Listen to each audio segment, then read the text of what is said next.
शिव की उत्पत्ति और शून्य का रहस्य। भाग 1। जब दुनिया में कोई नहीं था तब महादेव कहाँ से आए? भाइयों और बहनों, क्या आपने कभी सोचा है कि जब ये सूरज, चांद, धरती और आसमान कुछ भी नहीं था तब क्या था? चारों तरफ बस गहरा अंधेरा था। न कोई इंसान था, न कोई जानवर। उस सन्नाटे को चीरते हुए अचानक एक बहुत बड़ा उजाला हुआ। वो उजाला और कोई नहीं, हमारे भोलेनाथ थे। वे कहीं से पैदा नहीं हुए, बल्कि वे हमेशा से यही थे। आज की इस कहानी में हम उस रहस्य को खोलेंगे जिसे सुनकर आपके रोंगटे खड़े हो जाएंगे कि आखिर महादेव ने इस सूनी दुनिया में अपना पहला कदम कैसे रखा। भाग 2। अंधेरे के बीच प्रकट हुआ वो पहला उजाला कौन था?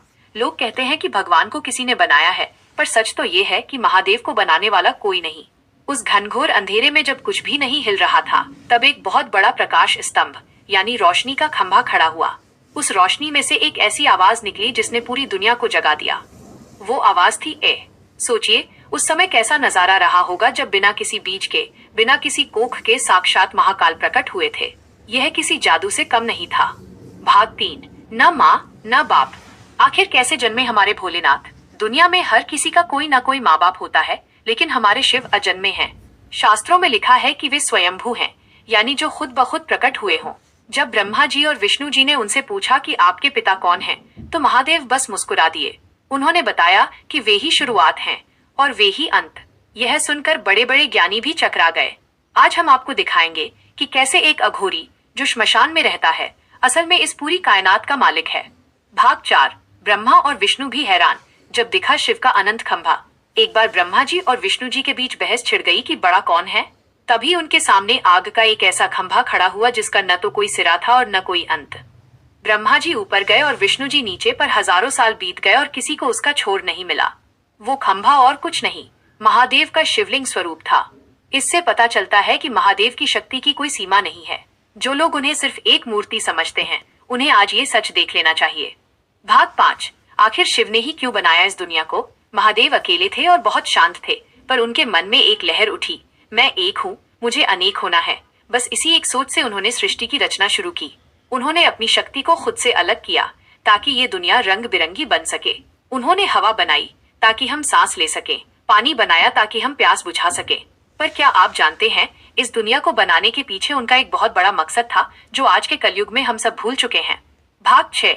बिना किसी सहारे के हवा में कैसे टिके हैं महादेव? आपने देखा होगा कि हम जमीन पर चलते हैं, पर महादेव का धाम तो आसमान से भी ऊपर है। वे बिना किसी सहारे के शून्य में ध्यान लगाते हैं। लोग पूछते हैं कि महादेव गिरते क्यों नहीं? भाई, जो पूरी दुनिया का बोझ अपने कंधे पर उठाए हुए है, उसे किसी सहारे की क्या जरूरत? उनकी जटाओं से बहती गंगा और गले के सांप ही उनकी ताकत हैं। आज हम उस दिव्य शक्ति के दर्शन करेंगे जो विज्ञान की समझ से भी कोसों दूर है। भाग 7। वो रहस्यमयी ध्वनि जिससे पहली बार शिव प्रकट हुए। क्या आपने कभी ध्यान से ए की गूंज सुनी है? कहते हैं कि जब महादेव प्रकट हुए तो उनके डमरू से पहली बार 14 तरह की आवाजें निकली थीं। इन्हीं आवाजों से हमारी भाषा और ये पूरी दुनिया बनी। अगर आज भी आप सन्नाटे में बैठें, तो आपको अपने दिल की धड़कन में महादेव का डमरू सुनाई देगा। ये कोई कहानी नहीं, बल्कि वो कड़वा सच है जिसे सुनकर नास्तिक लोग भी हर हर महादेव चिल्लाने लगते हैं। भाग 8। जब महादेव ने खुद को 2 हिस्सों में बांटा। महादेव आधे अधूरे थे जब तक उनके पास उनकी शक्ति नहीं थी। फिर एक दिन उन्होंने अपने शरीर को बीच से 2 भागों में बांट दिया, एक तरफ शिव और दूसरी तरफ शक्ति। इसी को कहते हैं अर्धनारीश्वर रूप। ये हमें सिखाता है कि औरत और मर्द एक ही सिक्के के 2 पहलू हैं। बिना नारी के पुरुष अधूरा है और बिना पुरुष के नारी। आज की इस भागदौड़ भरी दुनिया में यह सबक हम सबके लिए बहुत जरूरी है। भाग 9। क्यों शिव ने अपने शरीर पर पहली बार राख मली? भगवान होकर भी महादेव श्मशान की राख क्यों मलते हैं? इसके पीछे एक ऐसा दर्दनाक सच छिपा है जो आपकी आंखों में आंसू ला देगा। राख हमें बताती है कि एक दिन ये खूबसूरत शरीर मिट्टी में मिल जाएगा। महादेव कहते हैं कि घमंड किस बात का करते हो इंसान, अंत में तो सबको मेरे पास इसी राख के रूप में आना है। शिव का यह रूप हमें मौत से डरना नहीं, बल्कि उसे गले लगाना सिखाता है।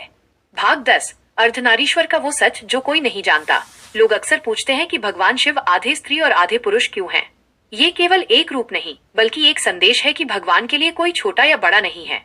उन्होंने दिखाया कि दया, ममता और प्यार जो नारी के गुण हैं, और ताकत, साहस और सुरक्षा जो पुरुष के गुण हैं, ये सब एक ही इंसान के अंदर होने चाहिए। जिसने इस रहस्य को समझ लिया, उसने साक्षात महादेव को पा लिया।